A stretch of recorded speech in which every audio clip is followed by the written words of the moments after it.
Yo, how's everyone doing today? We good? I hope you're all doing good. And after this video, even better, because today we're talking about the top 10 secrets to master aim in Warzone. And this is going to be a banger, so be sure to watch the whole thing, as most of these tips will be pretty dependent on the fact you do the others. This has worked for me, and I know it'll work for you guys. So let's get right into the video. My name is LJ, and welcome to Battle Royale Guides.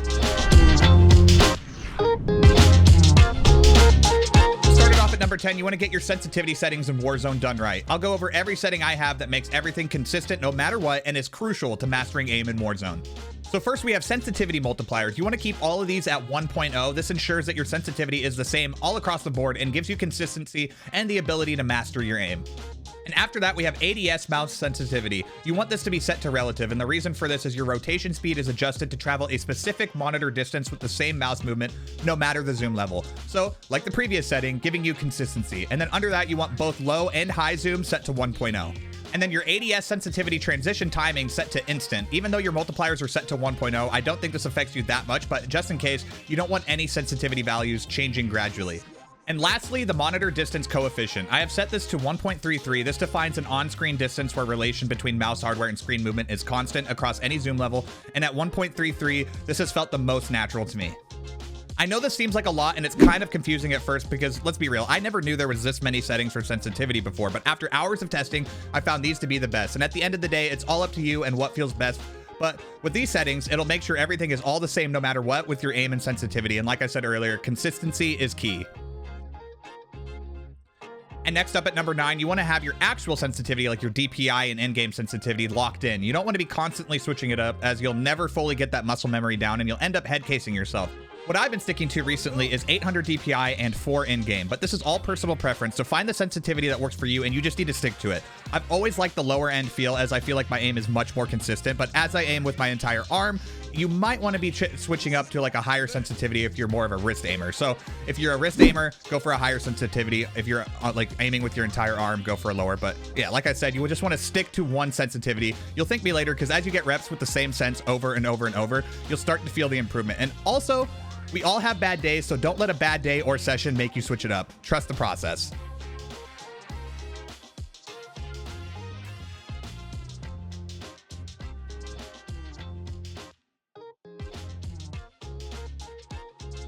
And at number 8, going along with the last tip on sensitivity, if you're coming from another game and have been running the same sensitivity there, you want to make sure you do a good sensitivity calculator instead of just winging it and putting something in that feels the same.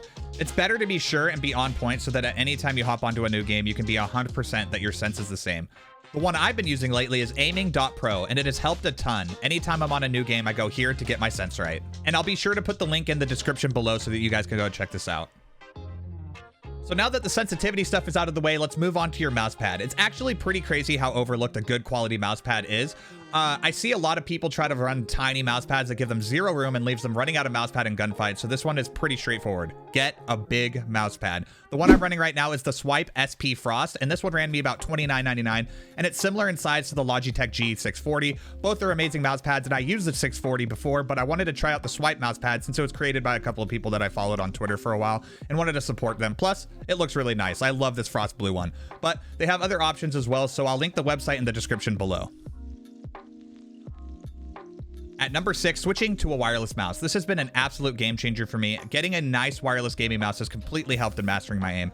Removing any wire drag from the picture makes it so you can focus on your aim and you never feel that slight drag that might not seem like a lot, but it can really mess with you mentally.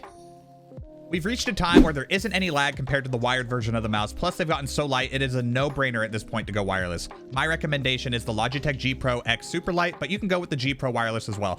Both are amazing, and if you are still on wired, you will love the change. At number 5, aim training exercises. Once you get your sensitivity down and everything, I like to run aim trainers to really get myself used to my sense. I know most of us will get to a point where we feel like we don't need to train our aim outside of Warzone, but trust me, if you keep putting in the reps, you will see serious improvement and consistency with your aim. The aim trainer I like to use is Kovacs, but you can use other ones if you want. I know AimLabs is also a good one, but I've always used Kovacs, so I never really swapped. I like to run the Tile Frenzy mode, and just to get as accurate as possible with it. I love this aim trainer because you have full control of the environment. You can change the look of the map, your FOV, and you can change your sensitivity based on like what engine it's on. It's pretty crazy, and you can get really used to the sensitivity that you're running in Warzone. At number 4, improving your game sense. And to do this, you just got to get reps in. And I know that sounds bad, but you've got to just play as much as you can and really understand the game. And the reason I say this, a huge part of aim is game sense.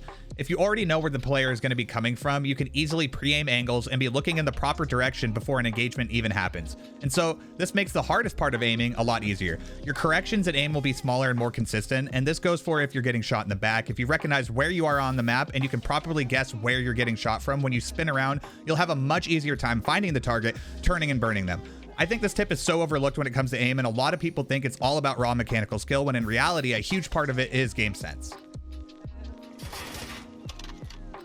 You kill him? Roll that whole team! Let's go! Let's fucking go, baby! Cheers, roll that whole team! And at number 3, this one is huge, and it might even be the most important one on this list, and that's centering. You want to make sure your aim is looking as close to center as you can, basically trying to have your aim at about upper chest / headshot level, and this is because it makes your aim a lot easier to control. If you're like a lot of players with the bad habit of aiming down towards the ground, you will find it's much harder to acquire a target when you see someone, because for one, you got to aim upwards to get to the guy, and then also move left or right depending on the direction, and by then if the other guy sees you, he will probably have downed you by then. It really decreases the amount of time it takes for you to start hitting people. Seriously, this is probably the most important tip of the list, but we got a couple more, so stay tuned. At number 2, turn off mouse acceleration. And this is a setting within Windows. It's a super easy fix, but it's one of the worst settings for you to run in FPS games. But luckily, it's as simple as going into your Windows mouse settings and turning off pointer precision. What this does is it makes it so that if you move your mouse, no matter how fast you move it, it will always be by what your DPI value is. Whereas with mouse acceleration on, if you move it faster, the in-game sensitivity will go faster. And since you won't move the exact same speed every time, you can see how this might throw your aim off a little bit. And finally, at number 1, you want to set your ADS field of view to affected. As for the actual FOV you're running, it's up to you, but if you're asking me, you want to keep this value at anything over 100.